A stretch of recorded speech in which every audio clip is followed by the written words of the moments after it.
किसान साथियों नमस्कार। किसान साथियों, सितंबर माह चल रहा है।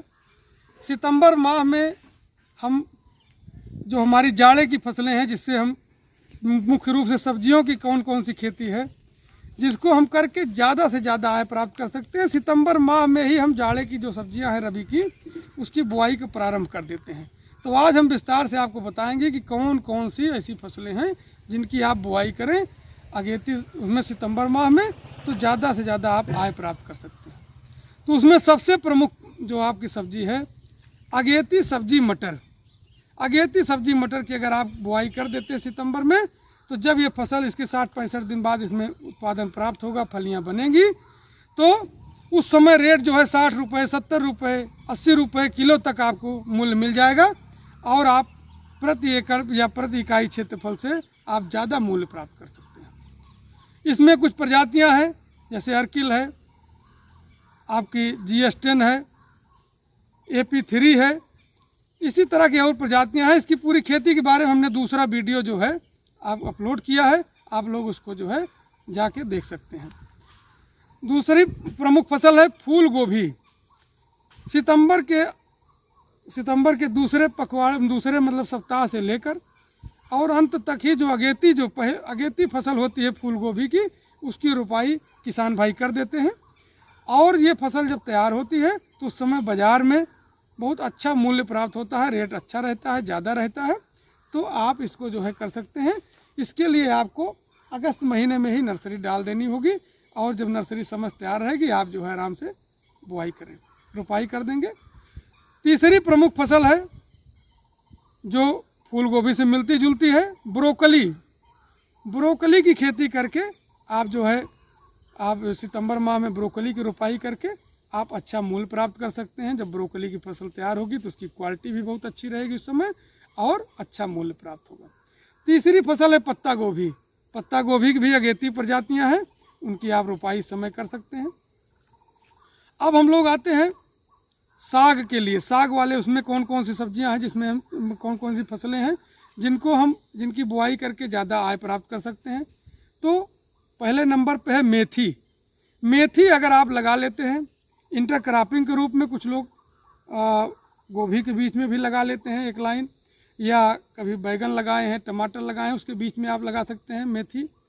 मेथी की फसल आप बहुत जल्दी तैयार हो जाती है। इसको काट के आप साग के रूप में 2-3-4 कटिंग आप करके आराम से साग के रूप में अच्छे मूल्य में बाज़ार में बेच सकते हैं। फिर दूसरा साग वाली फसल है पालक। पालक में जो है मल्टी कटिंग वाली कुछ प्रजातियां आती हैं, जिनको आप लगा देंगे, 5 बार उसकी कटाई करेंगे और अच्छा मूल्य प्राप्त करेंगे। अच्छा साग जो है बाज़ार में आप बेचेंगे अच्छे मूल्य पे और ज़्यादा आय प्राप्त कर सकते हैं। और तीसरा इसमें साग में एक है जिसमें आप मिला के देखते होंगे, सोया, मेथी और पालक, तीनों को मिला के भी लोग साग बनाते हैं। तो उसमें एक घटक है सोया। सोया के साग की अलग से आप बुआई कर सकते हैं। सोया जो है साग में भी यूज हो सकता है और पूर्वांचल के कुछ ज़िलों में इसको चटनी के रूप में भी सोया बहुत पसंद करते हैं, तो वहाँ आप उसको अच्छे मूल्य में सोया को आप बेच सकते हैं। फिर आता है दूसरा ग्रुप जो जड़ वाली हमारी फसलें हैं, उसमें मूली पहले नंबर पे है।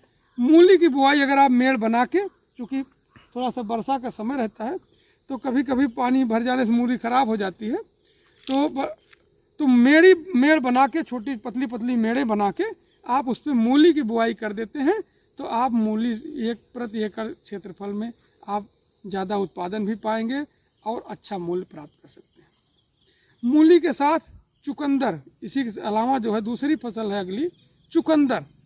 चुकंदर की बुआई अगर आप कर देते हैं इस समय, तो आपकी ये फसल जो है आपकी नवंबर दिसंबर में ये तैयार हो जाएगी। और उस समय जो है चुकंदर बाज़ार में बहुत कम रहता है। आपका जब चुकंदर बाज़ार में जाएगा तो ज़्यादा आपको मूल्य प्राप्त होगा। चुकंदर के बाद अगली जो सब्जी है जड़ वाली फसल है वो है गाजर। गाजर का भी आप बुआई कर सकते हैं। गाजर की बुआई भी आप मेड़ पे कर दीजिए और गाजर जो है अगेती आपकी तैयार हो जाएगी। तो आप देखते होंगे जाड़े में जो गाजर का हलवा है, गाजर सलाद में यूज होती है, तो आप जो है गाजर की जो है फसल जो है आप इसकी बुआई कर सकते हैं, तो आपको अच्छा मूल्य प्राप्त हो जाएगा। और अब आता है कि जो हमारी और सब्जियां हैं उनका नंबर आता है। जैसे आपका बैगन की आप रोपाई कर सकते हैं। बैगन की फसल के बीच में आप इंटरक्रॉपिंग के रूप में, जैसे अभी हमने बताया कि मेथी की बुआई कर सकते हैं, किसी और साग की या किसी के बाद इंटरक्रॉपिंग भी कर सकते हैं। चूँकि ये 60 सेंटीमीटर की दूरी पर लगाया जाता है, तो इसमें आप एक आध फसल की इंटरक्रॉपिंग कर सकते हैं। फिर टमाटर जो आपका जाड़े वाला है, उसकी रोपाई करने का सबसे सही समय है सितंबर के दूसरे पखवाड़े में। इसकी हम रोपाई शुरू कर देते हैं। और टमाटर बैगन के बाद अब नंबर आता है मिर्च का। अब मिर्च जान ही रहे हैं, मिर्च का हमेशा 12 महीने हरी मिर्च प्रयोग की जाती है, लेकिन जो जाड़े में आप लगाते हो उसकी बात अलग रहती है। समय आप लगाते हो तो उसमें ज़्यादा उत्पादन मिलता है, उस समय रेट भी अच्छा रहता है, तो आप इसको कर सकते हैं। और इसी के साथ शिमला मिर्च जो है जाड़े की बहुत प्रमुख सब्जी है। शिमला मिर्च की खेती करके आप जो है ज़्यादा आय प्राप्त कर सकते हो। शिमला मिर्च की क्वालिटी भी अगर इस समय आप रोपाई करते हो तो बहुत अच्छी क्वालिटी की शिमला मिर्च तैयार होगी, और जब बाज़ार में जाएगी तो बहुत अच्छा मूल्य आपको प्राप्त होगा। फिर शिमला मिर्च के बाद आप सलजम की बुआई कर सकते हैं।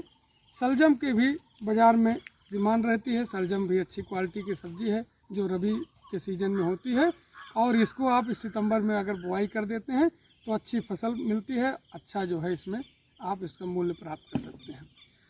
उसके बाद एक प्रमुख फसल आप देखे होंगे कि बहुत डिमांड रहती है जिसकी, हरी प्याज के जो छोटे छोटे कंद होते हैं उनकी मेड़ों पर बुआई कर देते हैं, और 50-60 दिन में वो जो है उनके हरे हरे जो है प्याज जो है तैयार हो जाते हैं। तो जिनकी डिमांड हरी प्याज की बहुत डिमांड बाज़ार में रहती है, उनकी पत्तियां जो है सब्जियों में लोग प्रयोग करते हैं, और जो है उसको बहुत लाइक किया जाता है, बहुत अच्छे मूल्य में बिक्री हो जाती है। हरी प्याज के बाद आलू। अब नंबर आता है जो सब्जी की मुख्य फसल है आलू की बुआई का भी अगेती आलू की बुआई का प्रमुख समय है सितंबर का अंतिम सप्ताह। इसी से आप बुआई जो है इसकी शुरू करते हैं, और जो अगेती आलू है अब आप बुआई कर देंगे तो अच्छे समय से जल्दी से आलू जब तैयार होगा उस समय उसका मूल्य बहुत अच्छा रहता है। एक फसल है 56 कद्दू, आलू के साथ ही इसको भी लगाते हैं। 56 कद्दू की बुआई करते हैं इस समय, और 56 कद्दू का भी 2 महीने में लगभग उसके फल आने लगते हैं, और अच्छा मूल्य जो है 56 कद्दू से भी हम प्राप्त कर सकते हैं। और लहसुन, इसके बाद आता है प्रमुख सब्जी लहसुन। अगेती लहसुन आप लगा देंगे तो लहसुन जो है, हरा लहसुन भी बाज़ार में बिक जाता है, और इसके कंद भी जल्दी तैयार हो जाते हैं। लेकिन हरे लहसुन की जो डिमांड है उसको पूरा करने के लिए हमको सितंबर में ही थोड़ा सा पहले ही इसको लगाना पड़ता है, तो ये जो है इससे आप ज़्यादा मूल्य प्राप्त करें। और एक इसके सबके बाद सरसों का साग, जब आप सोया, मेथी, पालक ये सब इसकी बुआई करते हैं, तो इसके अलावा एक साग की बहुत डिमांड रहती है सरसों का साग। तो जो है साग के लिए आप अगेती सरसों की बुआई जो है सितंबर लास्ट में कर सकते हैं। अगर आप इसकी बढ़िया मोए पर बुआई कर देते हैं तो इसमें आप इसकी पत्तियों का साग जो है बाज़ार में बेच के ज़्यादा से ज़्यादा मुनाफा प्राप्त कर सकते हैं। तो साथियों, ये प्रजातियां थी, ये मतलब फसलें थीं जिनकी आप बुआई करके सितंबर माह में ज़्यादा आय प्राप्त कर सकते हैं। किसी समस्या सुझाव के लिए आप कमेंट कर सकते हैं, और कोई उसमें अगर कोई आपको समझने में कोई जिज्ञासा हो तो आप उसमें कमेंट बॉक्स में लिख दें, उसका आपको जवाब मिल जाएगा। धन्यवाद।